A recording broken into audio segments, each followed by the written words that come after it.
Mason House was built as an inn in 1846, 177 years ago. For a short time period, the inn served as a Civil War hospital. Now, the Mason House is a cozy but haunted bed and breakfast.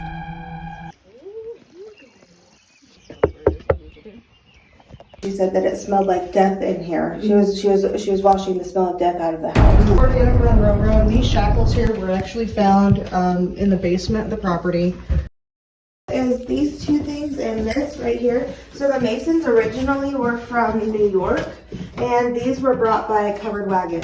They will wake up in the middle of the night, and it sounds like there's a party going on down here. There's music, laughing, talking, the whole shebang. And then they come down the stairs, and there's nobody here. Well, we had the men in the room were calling us names.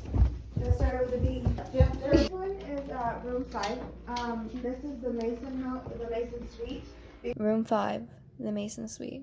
The Mason Suite has many reports of ghosts like the old lady in white and George. The old lady is actually not seen in room 5. However, the room that she occupies is in the room right above room 5. That room is a storage room and is no longer in use for guests. Guests usually hear thumping of someone walking around or the sound of something dropping, but when looking around in that room, nothing was seen. George is found in many rooms, but was reported to be in room 5 with many guests. He usually tugs or pokes at people's clothes. Yeah, there's also a portal that opens right in the doorway of this room. Here is the staircase that Mary Mason had her heart attack, but then she went up to the 3rd floor. Her room is in the front, and she died in a rocking chair in her room. So Mary likes to lock the door if she doesn't want anybody in her room. This is room 6. This is also where the watcher is at. Welcome to room 7. Room 7, the Wild Rose Room. The ghost that resides in room 7 is Mr. Knapp, a man that was killed, stabbed in the heart. This was because he was trying to get into his room that turned out to be double booked. He was confused to which room was his after he'd visited a tavern.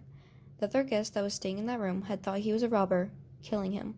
People who have stayed in that room have said that there is a heavy presence, as well as hearing someone walking around the bed. Do you think Mr. Knapp is still trying to find his bedroom for the night? Mr. Knapp was a guest in the house. He was staying in a room when it was bedtime. He went to sleep with the man that already occupied it. It was Mr. Knapp's first night in the cavern, so he was confused on where his room was. The man that was in the bed woke up thinking he was being robbed and stabbed Mr. Knapp in the heart from his walking stick.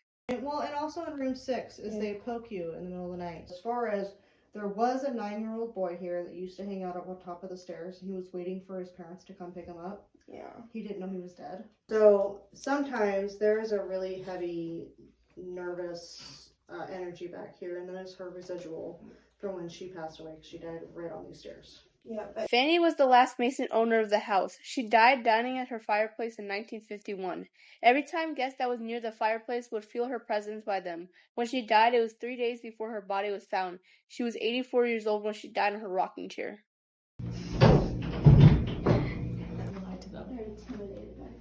Yeah.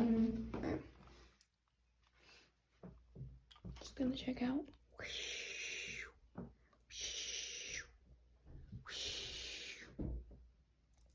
What was that thud? Are you bleeding? Mm-hmm. Oh, God.